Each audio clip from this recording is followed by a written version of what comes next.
Welcome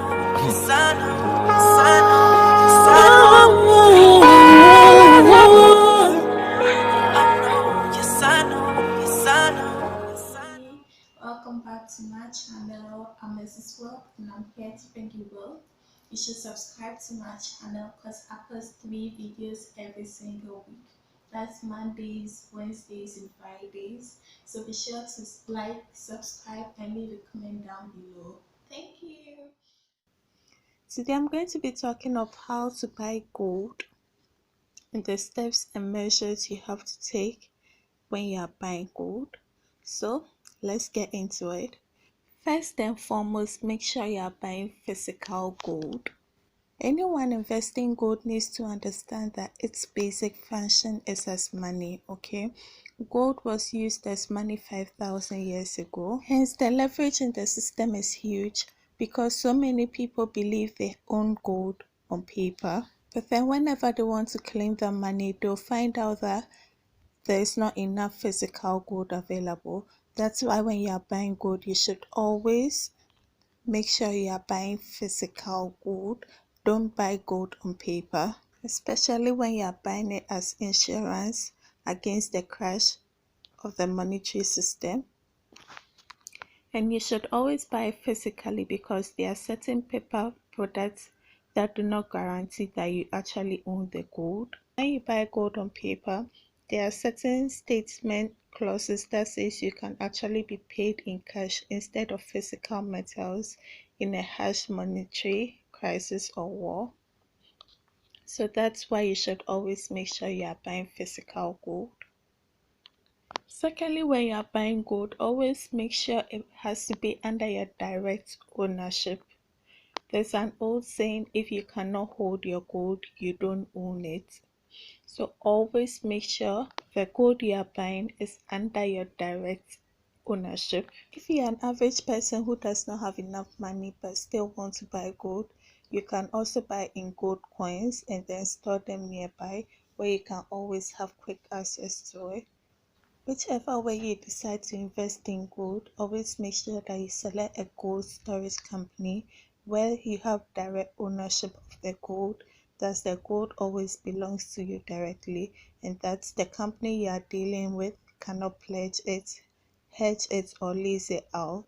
It's very important to know that when you are buying gold. Thirdly, when you are buying gold, always make sure it's only the most liquid coins and bar. Thus, you want to get as much gold for cash as possible. The main rule is to build up your liquid gold stock, okay? This means you should always invest in legal tender coins such as maple leaf or Australian nuggets, okay? Because the main reason is that you don't want to be running around with a kilo bar in harsh crisis. Always make sure that they are legal tender and that they have a low fabrication key. And always be cautious when looking to buy from funny sources, okay? Always try to find out what certificate a precious metal dealer who has a store may have before purchasing a gold. Fourthly, when purchasing a gold, be sure to buy up liquid stocks.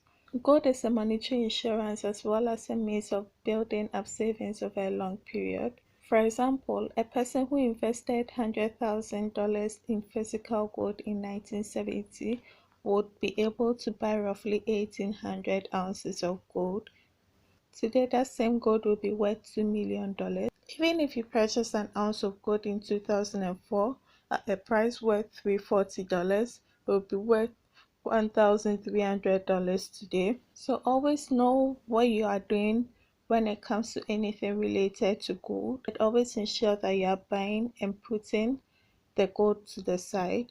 It's your insurance, it's a store value. Always be sure to build up liquid stocks. The third point you should note when purchasing gold: don't purchase using credit, always purchase using your savings. Anyone who wants to buy gold must save first before they invest. If you want to buy gold, always use your savings, put it on the side, and make sure that it's fully yours. Don't take out credit to buy gold. Never take out credit to buy gold. You never know what the market is doing, and you may have to pay back your credit before the prices of gold actually rises. That's why you should never use your credit to buy gold. And yes, you have to give up certain wishes today so you are able to profit from your investment in the future. The sixth point to note when buying gold is to stock some coins near you. As I mentioned in the earlier point, you should always have access to some gold. You can put it in a safe or bury it somewhere, whatever you want. Just make sure you can find it when it's necessary. The key is to always have direct access to your gold if something happens. However, you shouldn't store all your gold nearby. Always be sure to have a little available in a crisis situation. You should have an insurance outside your country all the time. The next point to take note of when buying gold is always store outside the banking system. Physical gold is an antidote to the current system. The current banking system, as we all know, is based on credit, paper, and computer digits. Also, banks in the past have been noted to confiscate physical gold and cash. And there's also the possibility of a bail-in where all assets are undoubtedly confiscated. Sometimes when there are bank crises, they've been noted that bank actually either closed or didn't have the amount of gold they actually claim to have. That's why you should always save your gold outside the banking system. The next point to look at when you're buying gold is to be compliant with all the laws when you buy. Whenever the possibility arises, the average gold investor should buy a few coins. Most gold investors won't be able to buy a lot of coins at a time, but then that can always work to your advantage. If you buy a few coins per year, you can buy them privately, and then that's definitely positive. When you also buy them in smaller denominations, you don't have to reveal your identity, okay? And it's fully legal. So the average buyer is always at an advantage when buying small. However, there are laws to those who want to invest bigger amounts of physical gold. If you are in a position to make larger purchases, always make sure you have to follow the laws that has been declared.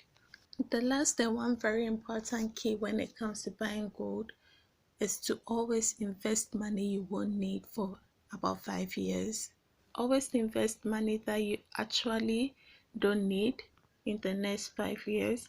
If you want to buy now, we are standing at the beginning of the next bull market, but anything can happen in the next 5 years. It's very likely that the price of gold will increase in the next 5 years. However, it's very unlikely to know what will happen in the short term. Okay, that's why we recommend that you buy gold with money you don't need for a period of about 5 years. That's if you want good returns, you need to wait for at least 5 years. If the system crashes before then you'll be fine. But then don't use money that you will need in 3, 6, or about 9 months to buy gold. So always be sure to take these steps into consideration when buying gold, and then you'll be very happy with your investment. Leave a comment down below if you have a tip on what to do when buying gold, and then let's learn from one another. So this brings us to the end of today's video. I'm Mrs. Bob, and I'm always here to bring you well. Please remember to subscribe, leave a comment down below, and like.